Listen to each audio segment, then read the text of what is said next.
Selon l'INSEE, 5% c'est le pourcentage d'acquisition immobilière financée à l'aide d'un prêt relais, ce qui est vraiment très faible. Pourquoi a-t-on si peu recours au prêt relais ? Comment pouvez-vous vous aussi vous en passer ? Savez-vous comment le prêt relais fonctionne, notamment si vous avez encore un prêt en cours sur le bien actuel ?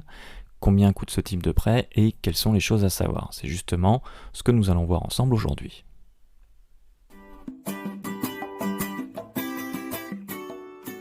Bonjour, c'est Sébastien d'Immobilier Simplement et bienvenue pour ce 6e épisode de la série Comprendre votre banquier.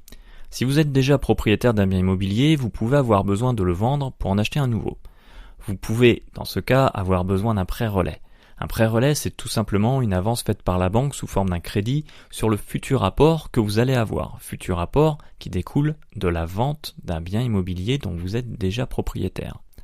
Quand vous mettez votre bien en vente, personne ne peut vous dire combien de temps ni à quel prix vous allez le vendre. Sur le site seloger.com, le délai moyen de vente d'un bien immobilier en France est de 3 mois. Bien entendu, c'est une moyenne, ce qui signifie que vous pouvez le vendre en quelques jours comme en 6 mois. À ce délai va venir s'ajouter celui des formalités administratives de vente, c'est-à-dire la signature du compromis, levée des conditions suspensives, signature de l'acte authentique. Alors, pouvez-vous vous passer de prêt relais malgré ça ? Et pourquoi y a-t-il si peu de prêt relais mis en place ? Il y a selon moi 2 cas qui expliquent le faible taux de recours au prêt relais. Le premier, c'est tout simplement de réussir à faire coïncider les dates de signature entre la vente et l'achat. C'est-à-dire que, dans un monde parfait, vous signez chez le notaire la vente de votre bien actuel le matin et l'après-midi, vous signez l'acquisition du nouveau. Pour ça, vous n'êtes pas obligé de vendre votre bien en moins de 24 heures, mais il faudra quand même vendre assez rapidement. Vite, ça peut être un délai d'environ 1 mois par exemple. Pour optimiser vos chances de vendre rapidement et au meilleur prix, je vous renvoie vers une vidéo précédente, comment créer le coup de cœur immobilier. Je vous mets le lien en haut à droite de votre écran.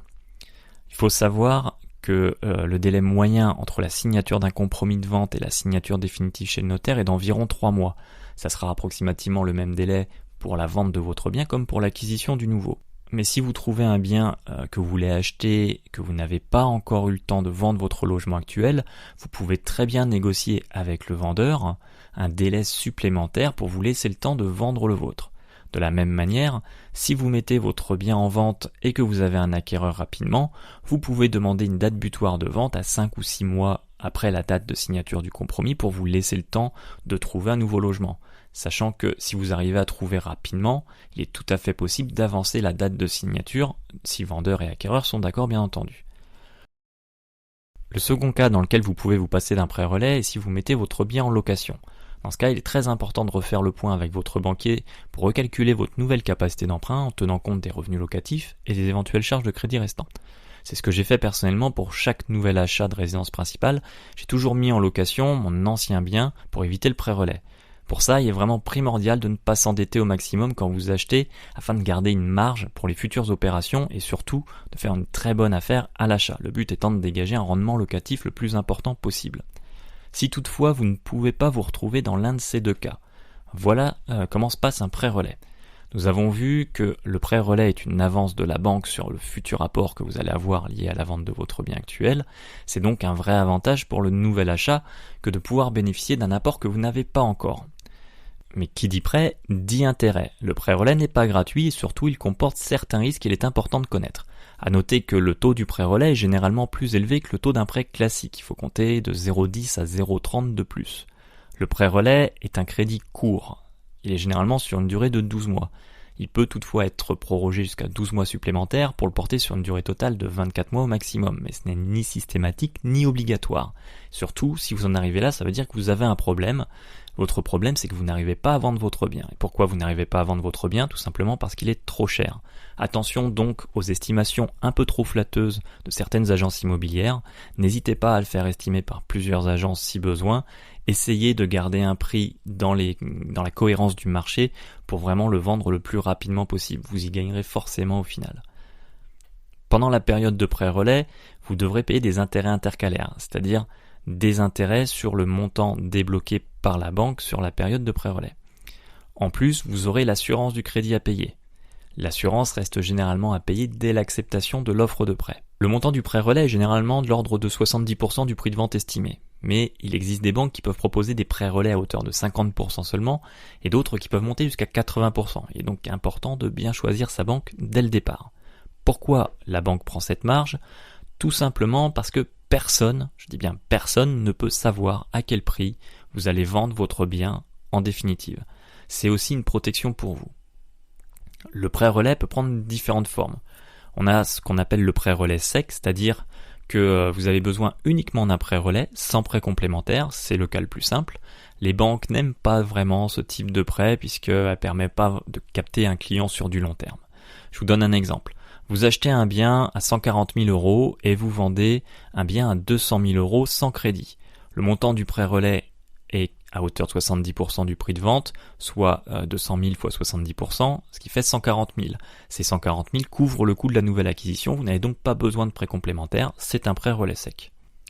Dans le cas où, sur le bien immobilier objet du prêt relais, il existerait encore un crédit en cours, dans la majorité des cas, le nouveau prêt intègre l'ancien crédit. On va prendre un exemple. Vous achetez un nouveau bien à 250 000 euros, tout frais compris. Vous mettez en vente l'ancien bien au prix de 200 000 euros. Sur ce bien, il reste encore 75 000 euros de crédit. La banque va vous faire un prêt relais à hauteur de 70% du prix de vente de votre bien actuel, soit 200 000 fois 70% égale 140 000 euros. Le coût total à financer est de 250 000, plus le rachat de l'encours de crédit actuel de 75 000, ce qui porte le coût total de l'opération à 325 000. Vous avez dans ce cas un besoin de financement complémentaire qui va être de 325 000 moins 140 000, c'est-à-dire 185 000 euros de besoin de financement. La reprise de votre ancien crédit permet de n'avoir qu'une seule mensualité. Si vous deviez garder votre ancien crédit plus la mensualité du nouveau prêt, il y a fort à parier que vous exploseriez votre endettement. Dans l'hypothèse où vous arriveriez à vendre votre ancien logement 200 000 euros, c'est-à-dire le prix de vente qui était estimé au départ. À la signature chez le notaire, la banque va se voir rembourser les 140 000 euros directement par le notaire, les 140 000 euros du prêt relais. Il vous restera donc 60 000 euros de trésorerie. Vous pouvez faire ce que vous voulez de cet argent. Vous pouvez acheter une nouvelle voiture, financer les travaux, partir en vacances en Nouvelle-Zélande, vous faites ce que vous voulez.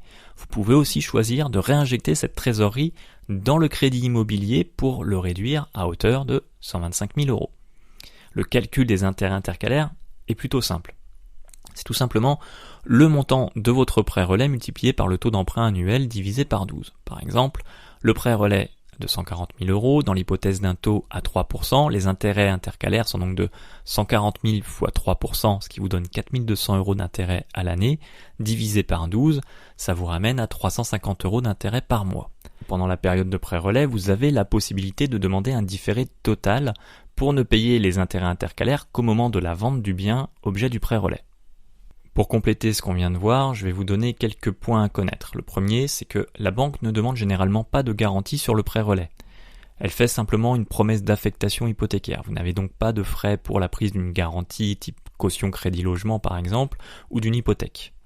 Deuxième point, c'est lorsque vous avez un prêt en cours sur le bien que vous mettez en vente, la banque va donc généralement racheter cet encours de crédit, ce qui implique des pénalités de remboursement anticipé pour rachat par la concurrence, pénalités qui sont calculées par la banque qui détient le crédit actuel, qui peuvent s'élever jusqu'à 3% maximum du capital restant dû. Donc ce montant va être intégré dans le financement.